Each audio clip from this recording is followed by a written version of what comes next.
Kekejaman seorang laki-laki paruh baya yang dengan teganya menghabisi 14 anak laki-laki dengan cara yang cukup sadis, memperkaus jasad korbannya dan menghilangkan jejak kejahatannya. Para korban ini dimutilasi lalu dimasukkan ke dalam kardus dan dibuang di pinggir jalan.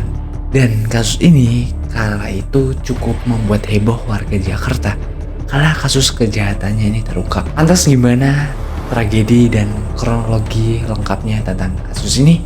Mari kita kupas tuntas.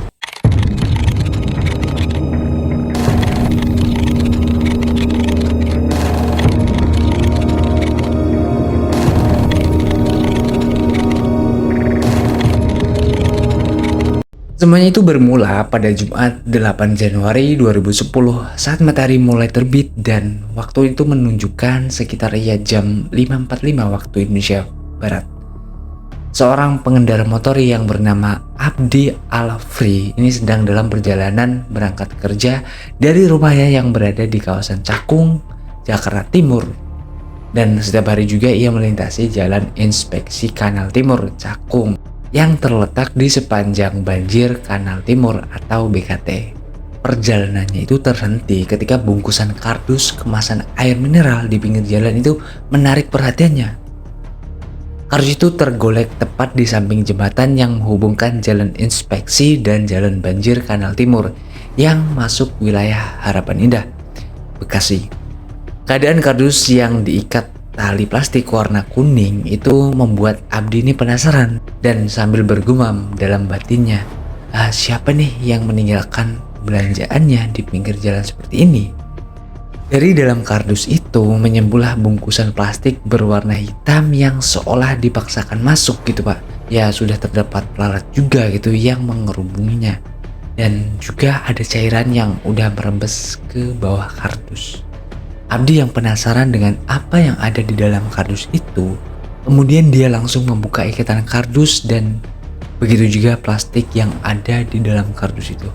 Setelah membuka dan ngelihat apa yang ada di dalam kardus itu, sontak aja ini terkejut dan sampai melompat ke belakang.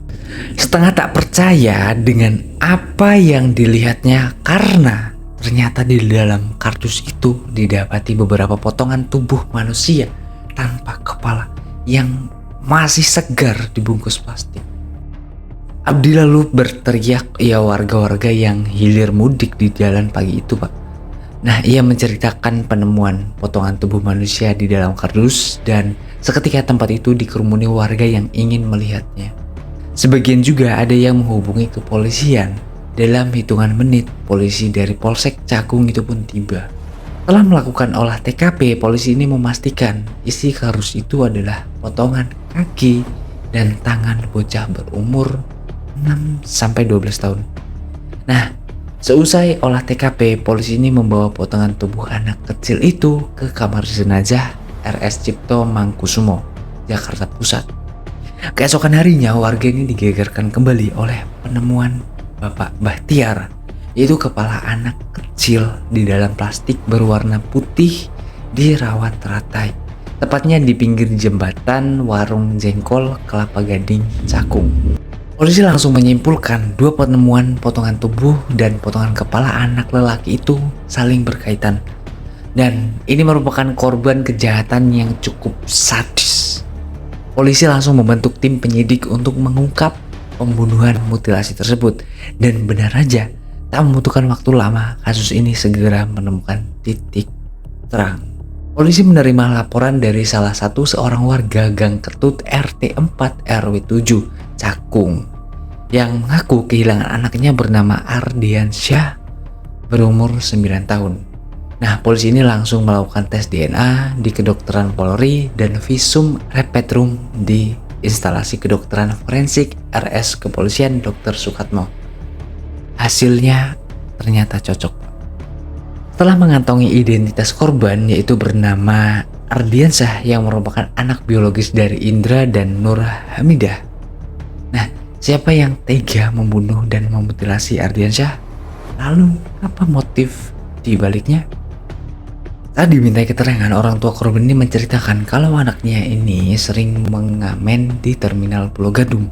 Korban dan teman sesama pengamen lainnya ini kerap terlihat bersama Babe, yaitu pedagang rokok asongan yang mangkal di depan gedung Pulau Gadung Trade Center atau PTC. Babe ini dikenal sebagai pengasuh anak jalanan, Pak. Hari itu juga polisi langsung bergerak cepat menangkap Babe di rumah kontrakan milik Kong Ahmad di Gang Masjid Hasim Murdalim, RT 6 RW 2 Pulau Gadung, Jakarta Timur. Babe tak bisa berkutik saat digerebek polisi dan langsung digelandang ke kantor. Saat dilakukan interogasi, bener aja Pak, Babe lah yang memutilasi Ardiansyah. Babe menceritakan nih sudah mengenal Ardiansyah sejak 6 bulan lalu dan Ardiansyah juga sering menginap di rumah kontrakannya. Lantas gimana kronologinya sampai Babe ini tega memutilasi Ardiansyah? Oke, mari kita mundur ke 1 hari sebelum potongan tubuh Ardiansyah pertama kali ditemukan. Pagi itu, bertanggalkan 7 Januari 2010, Ardiansyah ini datang ke tempat lapak kecil tempat Babe berdagang rokok di depan Pulau Gadung Trade Center. Ardiansyah datang hanya untuk menyapa Babe karena kebetulan Ardiansyah ini udah lama ya nggak mampir gitu ke tempat si Babe ini. Di rumah aja Be, itu adalah jawaban Ardiansyah saat ditanya keberadaannya selama ini. Setelah ngobrol sebentar dengan Babe, Ardi ini terus pergi ngamen sampai siang hari dan setelah itu dia juga kembali lagi gitu ke tempat dagangnya Babe yang tadi. Saat kembali, Ardiansyah langsung dipangku Babe.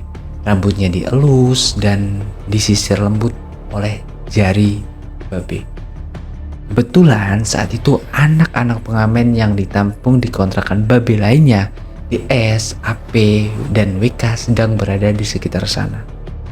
Babe lalu memanggil anak-anak itu dan meminta untuk mereka menjaga dagangannya. Kepada anak-anak itu, Babe mengaku ingin mengajak Ardi ke gedung PTC sebentar. Namun Babe ini membawa Ardi ke rumah kontrakannya. Sesampainya di kontrakan Babe, Ardiansyah ini dimandikan terlebih dahulu. Kemudian Babe ini membuatkan mie instan dan teh manis untuk si Ardi ini. Sementara Ardi makan siang, Babe duduk dan sambil menonton televisi. Setelah selesai makan, Ardi lalu berdiri di samping tempat tidur sekitar jam 14.30. Babe ini ngelihat dia langsung ikut berdiri dan mengunci pintu. Babe kemudian mengajak Ardiansyah untuk berhubungan badan. Nah, Ardiansyah yang masih berusia 9 tahun dan terbilang masih polos sontak aja menolak ajakan Babe dong.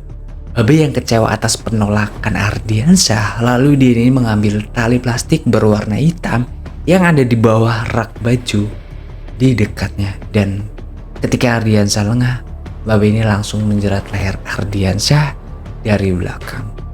Tali tersebut ia pegang erat dengan tangan kiri, sedangkan tangan kanannya mendorong dan menekan kepala Ardiansyah.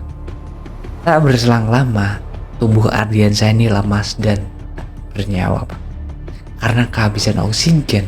Melihat tubuh Ardiansyah yang sudah tak bernyawa, Babe ini langsung melepas semua pakaian Ardi, lalu memuaskan nafsu bejatnya dengan tubuh Ardiansyah yang sudah tak bernyawa. Setelah melakukan perbuatan yang tampak seperti bukan manusia, Babe ini meninggalkan jasad Ardiansyah di dalam kamar dan menguncinya. Setelah itu dia kembali ke tempatnya berdagang di depan PTC tadi kepada DS, AP, dan WK yang masih di situ. Babe mengaku mendadak kedatangan tamu dari Tangerang. Nah, untuk itu dia minta kepada ketiga anak-anak itu untuk menjaga dagangan Babe sedikit lebih lama. Tapi semua itu hanyalah kebohongan Babe kepada anak-anak itu karena ternyata Pak, Babe ini kembali ke kontrakannya sekitar jam 17 waktu Indonesia Barat untuk membereskan mayat Ardi tadi. Setibanya di kontrakan, Babe ini langsung aja mengambil sebuah golok dan cak dipotong-potonglah dan dimutilasi itu jasad Ardiansyah menjadi 4 bagian. Potongan tubuh, kaki, dan tangan ini tuh dimasukkan ke dalam kardus. Sedangkan potongan kelapanya dibungkus baju bekas dan dimasukkan ke kantong plastik. Setelah membereskan jasad Ardi, Babe ini lalu kembali ke PTC untuk menjemput dagangannya dan 3 anak jalanan yang menjaga dagangannya tadi. Nah, kemudian dia itu melanjutkan berdagang seolah ya tak terjadi apa-apa. Ia baru kembali ke rumah pukul 9 malam bersama DS, AP, dan WK. Saat itu kardus dan kantong berisi potongan tubuh Ardiansyah belum dibuang dan hanya diletakkan di bawah meja di luar rumah. Di waktu dini hari sekitar jam 3 waktu Indonesia Barat, bertanggalkan 8 Januari 2010, Babe diam-diam keluar rumah untuk membuang kardus dan kantong plastik yang berisikan potongan tubuh Ardi tadi. Bungkusan berisi kelapa Ardiansyah Babe letakkan di pinggir jembatan warung jengkol Pulau Gadung.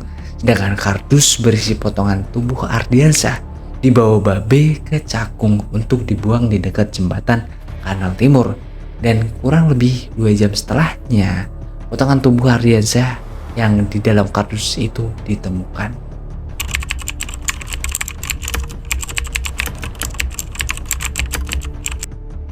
Babe adalah nama julukannya karena menjadi pengasuh anak jalanan. Nama aslinya itu adalah Baikuni, Pak. Babe ini kelahiran 6 September 1961 yaitu di Magelang. Ayahnya merupakan seorang petani. Masa kecil Babe ini bisa dibilang ya tidak bahagia. Selalu mendapat cemoohan dari teman-teman kelasnya lantaran tidak naik kelas. Karena tidak kuat dengan cemoohan dari teman-temannya, Babe ini hanya menyelesaikan pendidikannya sampai kelas 3 SD aja. Di usianya yang masih belia, yaitu saat berusia 12 tahun, dia ini kabur sendirian ke Jakarta. Nah, di Jakarta dia ini menggelandang di lapangan Banteng, Jakarta Pusat. Untuk makan, minum sehari-hari dia ini mencari uang dengan mengamen. Usianya yang masih terbilang muda, Babe sudah mengalami hampir semua kekejaman jalanan. Ada suatu kejadian itu saat itu, malam hari Babe yang masih anak-anak diajak oleh seorang preman dan Babe yang ketakutan ya cuma bisa nurut. Nah, si preman ini meminta Babe untuk melepas pakaiannya dan yap, kala itu Babe dilecehkan. Karena Babe yang ketakutan, dia cuma pasrah dan yang penting tidak dibunuh gitu. Setelah selesai barulah Babe ini nangis dan tidak menyangka hal itu akan terjadi kepadanya, Pak. Kenangan pahit itulah yang membuat Baikuni ini mengidap pedofilia atau gangguan kejiwaan berupa kecenderungan seksual terhadap anak-anak. Situasi nonal. Nekrofilia ini merupakan gangguan kejiwaan yang ditandai dengan kepuasan seksual yang dirasakan bila berhubungan intim dengan mayat. Hingga suatu hari, Babe itu bertemu dengan seseorang yang bernama Cuk Saputra. Dia ini kemudian diajak ke Kuningan, Jawa Barat. Dan di Kuningan dia memelihara kerbau, Pak.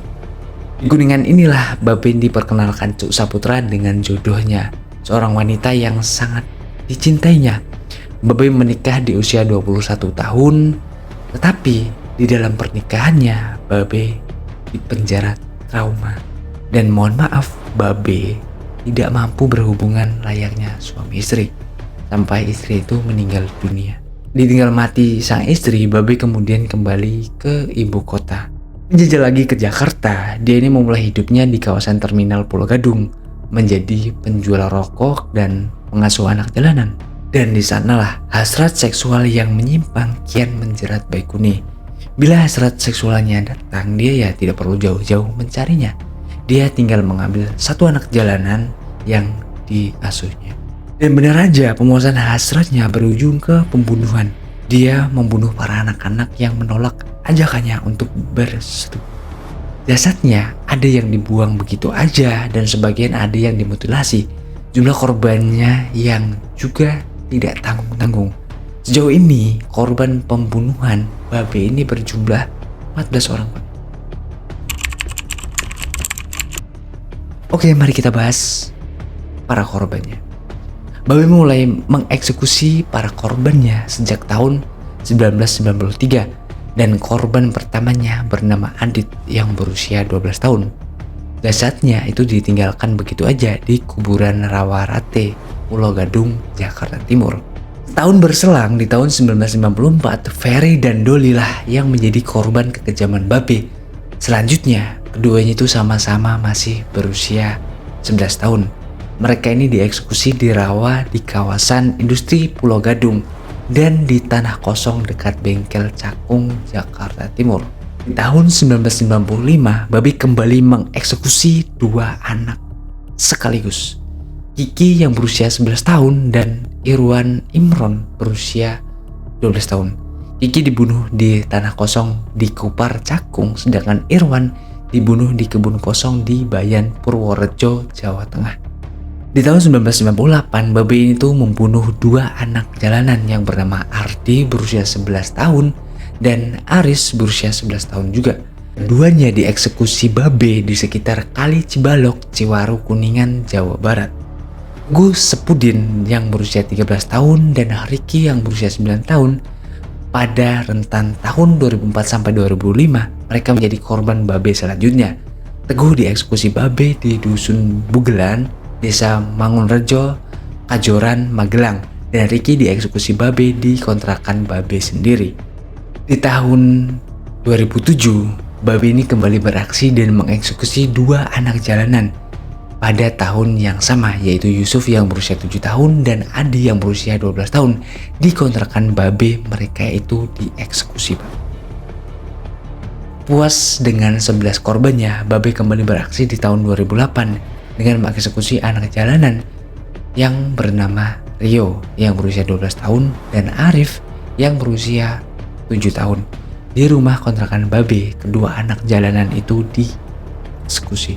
Nah, pada akhirnya di tahun 2010, di tahun inilah aksi kejam babe terhenti dan dengan ini babe bisa mendapat hukuman yang setimpal atas pembunuhan kejinya. Selama ini, babe ditangkap setelah aksinya memutilasi sekaligus menyetubuhi korbannya yang bernama Ardiansah yang berusia 9 tahun kala itu. Ardiansah dieksekusi babe di kontrakannya dan kemudian jasad Ardiansah itu dimutilasi dan dibuang, yang pada akhirnya jasad itu dapat ditemukan warga dan menjadi kunci terbongkarnya perbuatan bejat babe Baikuni. Akibat perbuatan kejinya, babe itu mendapat hukuman seumur hidup pada 6 Oktober 2010 oleh Pengadilan Negeri Jakarta Timur, dan kemudian babe mengajukan banding di Pengadilan Tinggi Jakarta dan pengajuan bandingnya itu malah babe ini diberi hukuman mati pada 18 Januari 2011. Pengacara Baikuni Rangga Rikuler langsung mendaftarkan memo kasasi ke Mahkamah Agung. Namun Mahkamah Agung itu menolak permohonan kasasi Baikuni karena ia dianggap bersalah karena telah membunuh 14 anak dan memutilasi 4 diantaranya. Meskipun putusan hukum mati terhadap Baikuni sudah final sejak April 2011, namun hingga Desember 2021 kemarin, eksekusi Baikuni masih belum dilakukan, Pak. Dan itulah tadi kisah dari sang predator anak, yaitu Baikuni, seorang yang pendiam dan penyayang anak, namun dibalik itu menyimpan kekejaman yang luar biasa, di luar akal sehat manusia tentunya.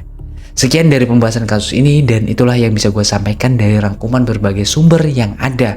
Apabila ada kesalahan atau kekurangan, kalian bisa diskusiin di kolom komentar.